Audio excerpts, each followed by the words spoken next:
Elle se déplaçait derrière le comptoir avec une invisibilité parfaitement rodée, servant des verres et absorbant des secrets.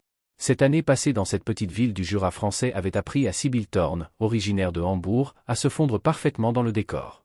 Personne ne se doutait que la femme discrète qui essuyait des verres avait 3 meurtres confirmés à son actif, ni qu'elle avait un jour dirigé l'opération la plus classifiée de toute l'histoire du renseignement naval allemand. Ce soir-là, cet anonymat soigneusement construit se brisa quand 4 commandos de la marine américaine franchirent la porte de la louche de cuivre et que le chef d'entre eux écarquilla les yeux dans une reconnaissance impossible. Elle était censée être morte. À présent, les fantômes de Caracas l'avaient enfin rattrapée. La louche de cuivre brillait comme une lanterne dans l'obscurité grandissante, un refuge de chaleur contre l'hiver jurassien qui avait recouvert la forêt de sapins. À travers les vitres givrées, on voyait les habitués rire, se chamailler et se détendre après une nouvelle journée de travail.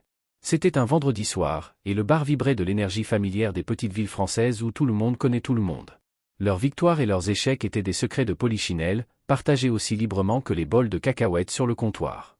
Derrière le vieux comptoir en chêne, Sybil Thorne bougeait avec efficacité et discrétion, ses mains toujours occupées. Elle servait des verres, essuyait des verres, rangeait des bouteilles avec une précision quasi militaire. Rien de gaspillé, rien de tape à accent grave-l'œil.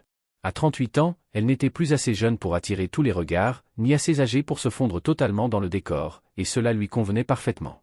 Ses cheveux bruns étaient attachés en queue de cheval pratique, son visage agréable, mais banal. Aux yeux des 27 habitués présents ce soir-là, elle faisait partie du paysage depuis 7 ans, et pourtant elle restait un mystère. Le maire Gundersen occupait sa table d'angle habituelle, sa voix portant au-dessus du brouhaha tandis qu'il racontait pour la 5e fois cette semaine son expédition de pêche. 2 bûcherons assis à une table voisine s'échauffaient à propos du match de hockey de la veille, oubliant presque leur bière. Au bout du comptoir, Luren McIntyre, 74 ans, sirotait son gin tonic hebdomadaire, observant la salle avec les yeux perçants d'une femme qui avait passé sa vie à collecter les secrets du village. Sybil travaillait en silence, saisissant des bribes de conversation en servant ses clients. « T'as entendu parler de ces manœuvres militaires là-haut, du côté de la crête de Noirfontaine ?»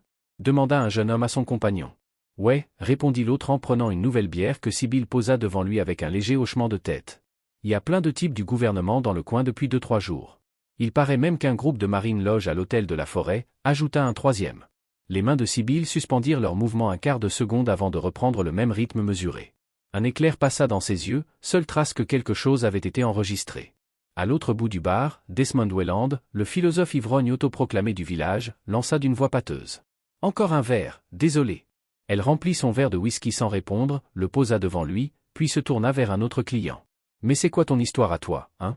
insista Desmond, les mots embrouillés par l'alcool. « C'est que t'es là et personne sait rien sur toi. » Les autres habitués se joignirent aux taquineries, bienveillants. « Elle est peut-être sous protection des témoins, » lança Frank Cooper. « Ou une espionne russe, » ajouta sa femme Hélène en riant. « Nan, trop ennuyeuse pour ça, » rétorqua un autre. « Sans doute en fuite après un mariage raté. » Sybil détourna habilement les questions avec un sourire qui n'atteignit jamais ses yeux. « Rien d'aussi palpitant, » répondit-elle avant de relancer la conversation vers Frank. « Comment va ton petit-fils » Alors que Frank se lançait dans un récit enthousiaste, Sybil reprit son travail, invisible dans sa visibilité. Mais un observateur attentif aurait remarqué certains détails, une cicatrice qui dépassait légèrement de son col lorsqu'elle attrapait une bouteille en hauteur, sa manière de se placer toujours avec une vue dégagée sur toutes les entrées, et son habitude d'évaluer chaque nouveau client en une fraction de seconde avant de retourner à ses tâches. La porte s'ouvrit, laissant entrer une bourrasque glaciale. Le shérif Braddock entra, secouant la neige de ses bottes. Son visage buriné balaya la salle avant de s'arrêter sur Sybil. Ils échangèrent un regard lourd de sens, puis elle lui adressa un bref signe de tête. « Une limonade gazeuse, » dit-il en s'installant à son tabouret habituel. Elle était déjà en train de la préparer. Cet ennui avait appris sa routine du vendredi soir. « Semaine tranquille » demanda-t-elle. « Jusqu'à aujourd'hui, » répondit-il à voix basse. « On pose des questions sur toi. » Elle continua de préparer un martini pour Luren, sans le moindre tremblement. « Qui » ? Des hommes en costume, pas d'ici. Ils disaient être du ministère de la Défense, mais leurs papiers semblaient louches. Ils voulaient savoir depuis combien de temps t'es ici, d'où tu viens. Je leur ai dit ce que tout le monde sait, rien du tout. Merci, dit-elle simplement. Braddock hocha la tête. Je t'ai jamais posé de questions. T'es venu, t'as racheté ce bar à l'ancien Joe, t'as payé tes impôts. Mais si des ennuis se pointent, je préfère être prévenu. Ces gens d'ici comptent pour moi. Ils comptent pour moi aussi, répondit-elle en le fixant dans les yeux. À ce moment, la porte s'ouvrit de nouveau. 4 hommes entrèrent, secouant la neige de leur veste. Ils n'étaient pas en uniforme, mais tout en eux criaient « militaires », leur démarche, leur manière de scruter la salle, leur posture. Leur carrure trahissait des années d'entraînement, et leurs yeux portaient cette vigilance propre aux hommes ayant connu le combat. Le bruit dans le bar diminua, chacun sentant que ces étrangers n'étaient pas de simples voyageurs. Leur chef, un homme grand à la peau mate et aux cheveux noirs coupés courts, balaya la salle du regard avant que ses yeux ne s'arrêtent sur Sibylle. L'espace d'une microseconde, une lueur de reconnaissance traversa son visage. Elle détourna les yeux aussitôt, feignant de se concentrer sur les bouteilles sous le comptoir. Sibylle servit d'autres clients, évitant délibérément la table des nouveaux venus. Le shérif Braddock, remarquant sa réaction, s'approcha pour prendre leur commande. Les hommes demandèrent des bières, échangeant des paroles discrètes entre eux. De derrière le comptoir, Sibylle les observait du coin de l'œil tout en prétendant les ignorer. Leur chef n'était autre que le commandant Callaway, même si elle doutait qu'il utilise encore ce nom. La dernière fois qu'elle l'avait vu, il n'était qu'un lieutenant sous son commandement. Les trois autres étaient plus jeunes, sûrement de nouvelles recrues. Desmond, ivre et titubant, se leva pour aller aux toilettes et bouscula l'un des commandos. « Fais gaffe, tête de pioche », grommela-t-il. Le soldat raffermit ses épaules, prêt à réagir. Plusieurs habitués se turent, sentant venir des ennuis. Sibylle surgit entre eux, rapide et ferme, plus vive que n'importe quel barman. « C'est pour moi, messieurs », dit-elle en déposant des bières fraîches sur leur table. Sa voix, différente, portait une autorité que les habitués n'avaient jamais entendue. Callaway la fixa intensément. « Je vous connais, non ? J'ai ce genre de visage, répondit-elle en soutenant son regard un peu trop longtemps. Alors qu'elle s'éloignait, il murmura. « Opération Kingfisher ». Sibylle se figea imperceptiblement avant de reprendre son mouvement. Le nom résonna dans son esprit, ramenant des images qu'elle avait tenté d'enterrer depuis 7 ans. Les rues détrempées de Caracas, le poids de son équipement tactique, l'odeur métallique du sang mêlé à la poudre. Au fil de la soirée, elle maintint sa routine, mais son attention était aiguisée. Elle sentait le regard de Callaway sur elle, réfléchi, insistant. Le shérif Braddock restait à son poste, partagé entre surveiller les commandos et l'observer, elle. À l'heure de la fermeture, la plupart des clients étaient partis. Il ne restait que Braddock, les 4 hommes, et 2 retardataires finissant leur verre. Sibylle entama son rituel de fermeture, essuyant les verres, nettoyant les surfaces, tout en calculant des options. Voie de fuite, issue de secours, scénario d'affrontement. Callaway s'approcha seul du bar. Alexandra Reed est morte à Caracas, dit-il sans préambule. J'ai assisté à ses funérailles à Hambourg, honneur militaire complet. Vous vous trompez de personne, répondit-elle sans lever les yeux.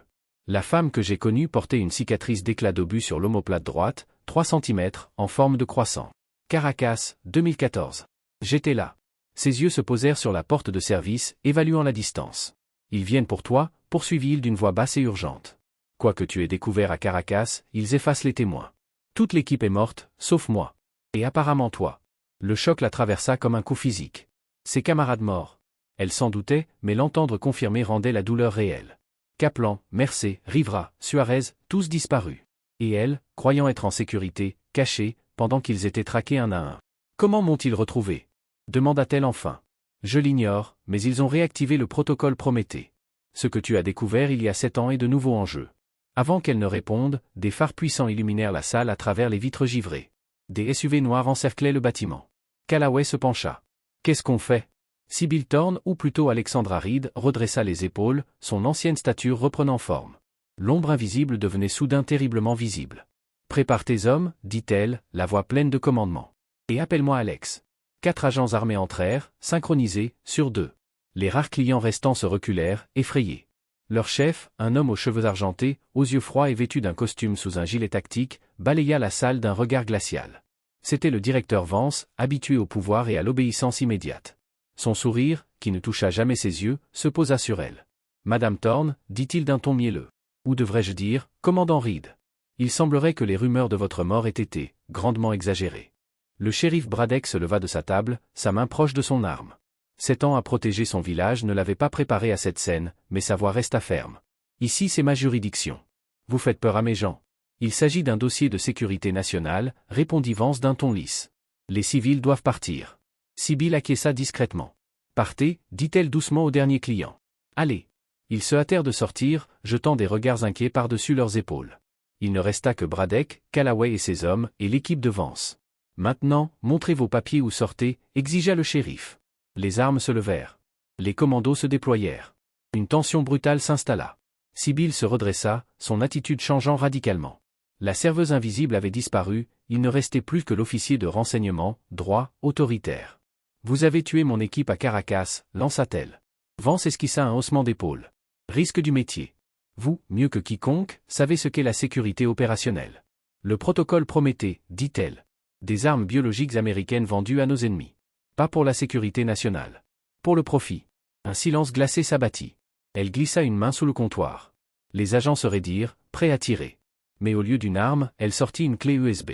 J'ai envoyé des copies de ces fichiers à 27 rédactions dans le monde entier. Si je ne réactive pas un minuteur numérique chaque semaine, tout sera publié. Ça fait 7 ans que je le fais. Le sourire de Vance se fana. Vous bluffez. J'ai eu 7 jours pour préparer ma mort, directeur.